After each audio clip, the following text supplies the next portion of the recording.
Diabetes. Já ouviu falar? Sabe o que é? Tem dúvida?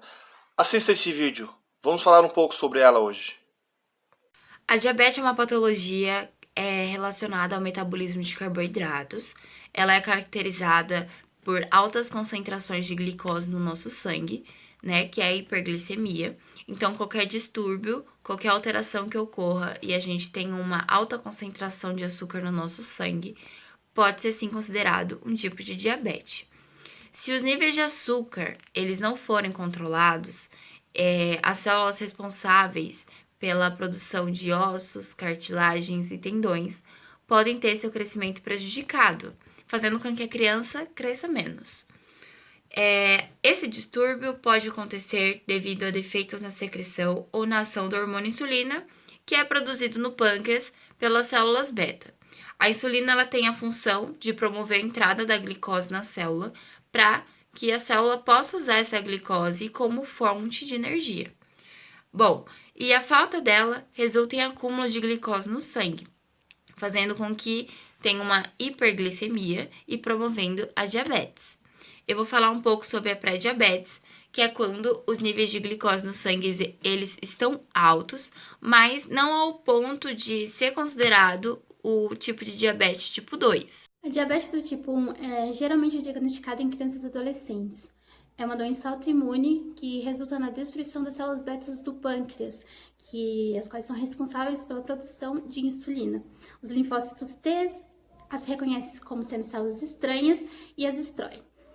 Devido ao fato da célula não conseguir captar a glicose, ocorre um aumento na produção de glucagon, estimulando o aumento de produção de glicose hepática, aumentando ainda mais os níveis de glicose no sangue e virando assim um ciclo. A glicose no sangue altera o equilíbrio osmótico, fazendo com que a célula seja eliminada na urina e fazendo sair água das células, no intuito de restabelecer, assim causando a desidratação. Os sintomas geralmente são sede, fome e diurese excessiva. Então, como vimos, existem vários tipos de diabetes, e dentre elas há a diabetes gestacional. Mas o que é a diabetes gestacional? Então, para permitir o desenvolvimento do bebê, a mulher passa por mudanças em seu equilíbrio hormonal. Ou seja, a placenta, por exemplo, é uma fonte importante de hormônios que reduzem a ação da insulina, que é responsável pela captação e utilização da glicose pelo corpo. O pâncreas, consequentemente, aumenta a produção de insulina para compensar esse quadro. Infelizmente, o que acontece em algumas mulheres, entretanto, é que esse processo não ocorre e elas acabam desenvolvendo um quadro de diabetes gestacional, que é caracterizado pelo aumento do nível de glicose no sangue. Quando o bebê é exposto a grandes quantidades de glicose ainda no ambiente intrauterino, há maior risco de crescimento excessivo, que a gente chama de macrosomia fetal, e, consequentemente, partos traumáticos, hipoglicemia neonatal e até de obesidade e diabetes na vida adulta. Mas como a gente percebe que a gestante ela é portadora da diabetes gestacional? Bom, o diabetes gestacional pode ocorrer em qualquer mulher e nem sempre os sintomas são identificáveis. Por isso, recomenda-se que todas as gestantes pesquisem a partir da 24ª semana de gestação, ou seja, início do 6º mês, como está a glicose em jejum e, mais importante ainda, a glicemia após estímulo da ingestão de glicose, ou o chamado teste oral de tolerância à glicose.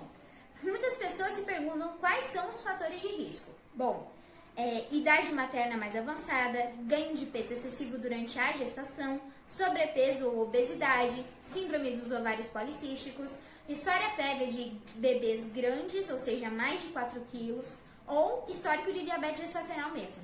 História familiar de diabetes em parentes de primeiro grau, pais e irmãos, história de diabetes gestacional na mãe da gestante, hipertensão arterial na gestação, gestação múltipla, ou seja, gestação de gêmeos, e muitas pessoas se perguntam se é possível controlar. Graças a Deus, sim.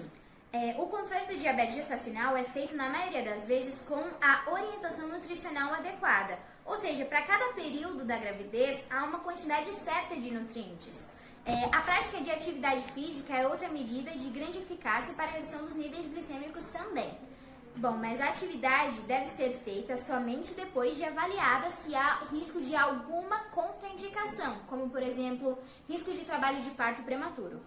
Aquelas gestantes que não chegam a um controle com dieta e atividade física tem a indicação ainda de associar o uso de insulinoterapia. O uso da insulina é seguro durante a gestação. E é importante destacar que a maioria das gestações que são complicadas pelo diabetes gestacional, desde que elas sejam tratadas adequadamente de maneira correta, vão ter desfecho excelente e os bebês não serão saudáveis. E um cuidado também que se deve ter é prestar atenção no histórico de diabetes gestacional, porque ele é um importante fator de risco para o desenvolvimento do diabetes tipo 2.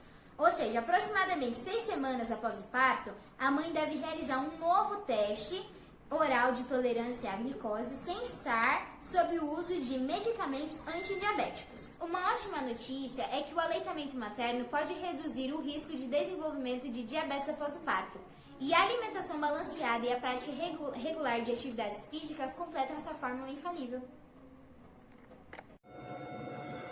Como sabemos, a diabetes é uma doença crônica e afeta a forma como que o corpo produz. A diabetes é uma doença crônica e ela afeta a forma com que o corpo processa o açúcar no sangue, ou seja, a glicose. No caso da diabetes mellitus 2, a produção de insulina ela é insuficiente ou o organismo ele tem a resistência à insulina. Em alguns casos, não possuem sintomas, já em outros, possuem sintomas como fome excessiva, sede, a vontade de ir no banheiro maior do que o do comum. Para que possamos ter uma saúde melhor, temos que frequentemente utilizar dos médicos de forma preventiva. A prevenção pode ser feita a partir de você mesmo, ou seja, atividade física, a cessão do uso de cigarro, alimentação correta e a frequente ida ao médico, para que possamos fazer o exame de sangue e assim detectar precocemente a diabetes. Podemos utilizar algumas especialidades, como os endocrinologistas, os nutricionistas, os clínicos gerais e os oftalmos. Assim, possamos ter uma qualidade melhor e a prevenção para diabetes e outras doenças decorrente à falta